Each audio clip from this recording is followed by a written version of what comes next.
Good day, everyone. Welcome back to Writing for New Media. For this subject, we will discuss what good writing is. Now, when someone were to say that this person has good writing skills, it's very subjective. In order to have a baseline understanding on what good writing is, we will look at it through the perspective of a specific writer. So, let's discuss George Orwell. Now, if you don't know who George Orwell is, he is an essayist and a philosopher. He's well known for his allegorical novella Animal Farm, made in 1945, as well as his dystopian novel 1984, made in 1949. He is the person where the term Orwellian is based on. When we say something is Orwellian, it denotes an attitude and a brutal policy of draconian control by propaganda, surveillance, disinformation, denial of truth or doublethink, and the manipulation of the past, including the quote unquote on person, or a person whose past existence is expunged from the public record and memory, practiced by modern repressive governments. His work, the 1984, made in 1949, also is responsible rather for the neologisms Big Brother, Thought Police, Room 101, and Newspeak. So these terms, they all denote the manipulation of information, the manipulation of memory, all in all implying full control of the people. Now, George Orwell also wrote a very relevant essay called Politics and the English Language, made in 1946. Now, this is the piece of writing that we will use as a basis for what good writing is. So, George Orwell listed common problems in writing. A few of those is the staleness of imagery and the lack of precision or concreteness. Now, when a writer either has a meaning and cannot express it, one might inadvertently say something else, or they might also be indifferent as to whether their words mean anything or not. So they might end up using words that they don't know the meaning of, or they know what word or what meaning they want to present. They just don't know the word appropriate for it. They might end up using terms to replace these, or terms that they don't know or they don't use commonly in order to fill in the blanks. When writing in prose, it usually consists less and less of words chosen for the sake of their meaning, and more for the phrases stacked together like a sections of a prefabricated henhouse. So that's just a fancy way of saying when it comes to writing prose or layman writing, recently it has become less for the meaning itself and more on looking like it has meaning. So the next common problem in writing is the usage of dying or dead metaphors. Dying or dead metaphors are metaphors that their original intention or meaning from the figure of speech reverted back to being an ordinary word because of its general loss of vividness and meaning. A few examples are ring the changes on, take up the cudgels for, toe the line, ride roughshod over, stand shoulder to shoulder with, play into the hands of, no axe to grind, and a lot more. Now, some might still consider these metaphors as fresh. They're still effective. They still have this certain effect in writing that makes it seem deeper in meaning. However, with how common they are being used, they start to be misinterpreted, or certain metaphors have their original meaning twisted because of misinterpretation. So, for example, um, the metaphor hammer and anvil, it's now used with the implication that in the comparison, it's the anvil who gets the worst of it. In real life and in the original intention, it's the anvil that breaks the hammer, not the other way around. When you are using metaphors, you need to make sure that you are using them properly. A writer needs to stop and think about what they're writing about and what they are trying to portray in order to avoid perverting the existing metaphor. Next is the use of verbal false limbs. Now, false limbs or operators are extensions of the current sentence. These are usually tacked on at the end of sentences to make it seem longer and more verbose than it actually is. The usage of verbal false limbs usually save the trouble for the writer of picking out appropriate verbs and nouns. And at the same time, it gives the writer a chance to pad each sentence with extra syllables, which can give it the appearance of symmetry. An issue there, however, is constantly adding more and more words and phrases that would end up desaturating the original meaning or intention of the sentence. Now, the keynote issue of using verbal false limbs is that it eliminates the usage of simple verbs. Now, if you would recall, one of the principles of good writing is be brief. Say what you have to say. Don't say anything more than needed because it becomes open to misinterpretation. Now, in addition, when it comes to the use of verbal false limbs, it usually implies that the person or the writer is using the passive voice. Simple conjugations and prepositions are replaced by such phrases as with respect to, having regard to, the fact that, by dint of, in view of, in interest of, on the hypothesis that, and so on and so forth. These are examples of verbal false limbs, and you need to be aware or conscious whenever you end up using these because it may imply that you're unnecessarily stretching a sentence out. So when you find yourself making these verbal false limbs, look back at your sentence, see if you can rephrase it, and be brief and concise. Right. Another common problem in writing is pretentious diction. Now, this is the usage of unnecessary longer or more complicated words. Words such as phenomenon, element, individual, objective, categorical, effective, virtual, promote, constitute, eliminate, liquidate. All of those words, while easy to understand, they are often used to dress up simple statements to give an air of scientific impartiality to biased judgments. Outside of nouns, you also have adjectives like epoch making, epic, historic, unforgettable, triumphant, age old, inevitable, exorable, veritable, and a lot of other adjectives that are used to dignify the sordid process of international politics.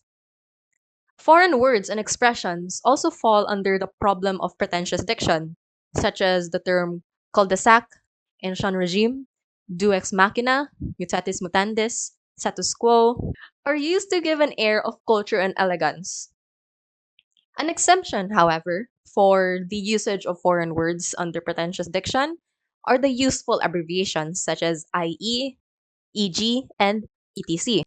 There is no real need for any of the hundreds of foreign phrases now current in English. Bad writers, especially scientific, political, and sociological writers, are nearly always haunted by the notion that Latin or Greek are grander than Saxon ones, and unnecessary words like expedite, ameliorate, predict, extraneous, deracinated, clandestine, subaqueous, and a lot of other words are considered better. Make sure to avoid this problem in writing by going back to simple and easy to understand words. Rather than saying the words extraneous, clandestine, pick something easier to understand.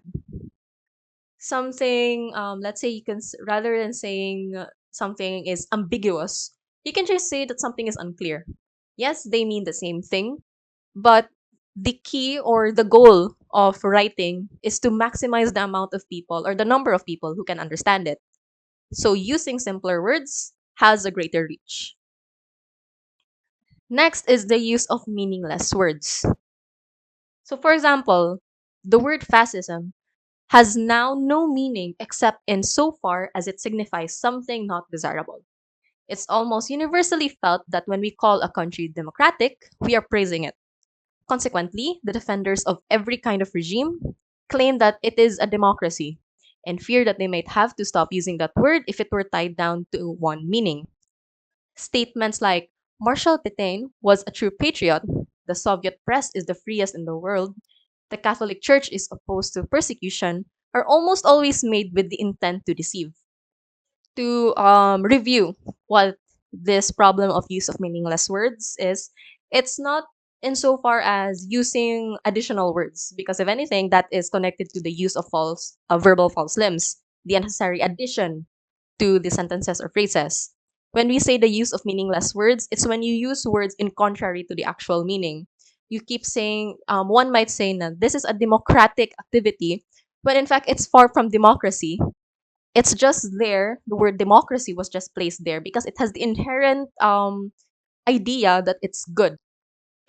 So let's compare these two excerpts. On the left is the original text in Ecclesiastes in the Bible. I returned and saw under the sun that the race is not to the swift, nor the battle to the strong, neither yet bread to the wise, nor yet riches to men of understanding, nor yet favor to men of skill, but time and chance happeneth to them all. There is a modern English reinterpretation, and if you would compare, or rather, first let's read. Objective consideration of contemporary phenomena compels the conclusion that success or failure in competitive activities exhibits no tendency to be commensurate with innate capacity, but that a considerable element of the unpredictable must invariably be taken into account. The beginning and the ending follow the original meaning fairly closely. However, it's in the middle parts of both texts that differ in terms of its concrete illustrations. The text from Ecclesiastes use concrete illustrations or concrete examples. The term race, battle, bread, these are things that we can concretely identify. When it comes to modern English, it dissolved into vague phrase, success or failure in competitive activities. From Ecclesiastes, we know that the metaphors, the figure of speech used, when we say race to the swift, battle to the strong, we know that it implies a winner of the certain context. But the usage of multiple examples allows the meaning to dig deeper as compared to the modern English example, wherein it states that compels the conclusion that success or failure in competitive activities, while it is understandable, it applies to more situations, the abstract writing or the abstract idea of things may make it a bit more difficult to understand. The whole tendency of modern prose is that it is slowly shifting away from concreteness.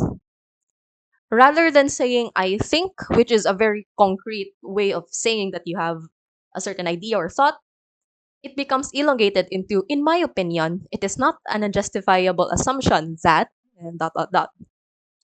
When writing, always make sure to be concrete.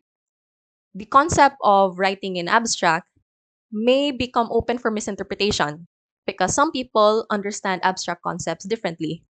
It's not to say that you should always avoid abstract concepts. It's just that you should make sure that when you are using it, may use it in a way that makes sense. Use it in a way that is balanced. Do not fill your text um, fully with abstract concepts.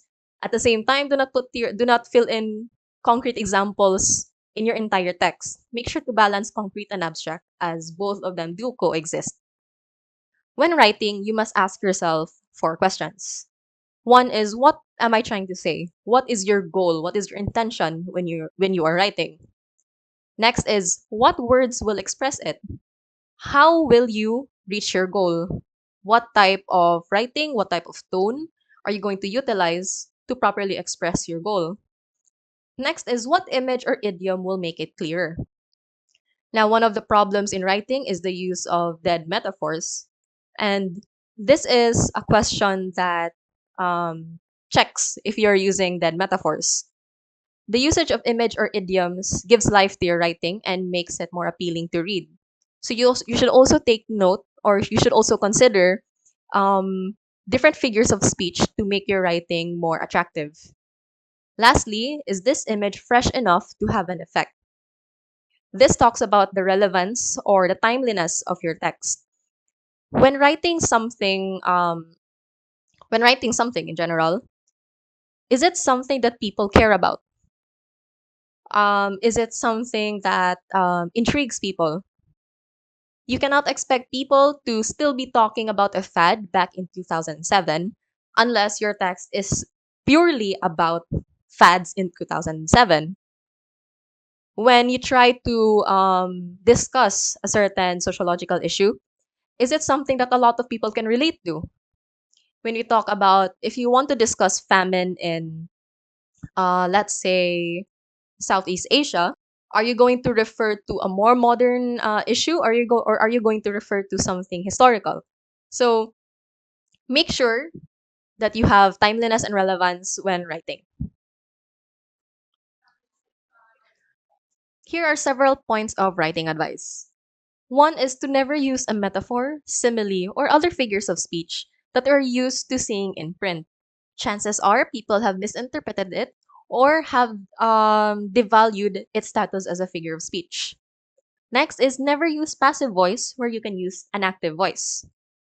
Next is never use a long word where a short one will do. If it's possible to cut a word out, always cut it out. Never use foreign phrase, a scientific word, or a jargon word if you can think of an everyday equivalent. Now, these points of writing advice, they all eventually reconnect to the 7 principles of good writing. So you should always take those principles in mind when writing in order to assure an effective piece of writing.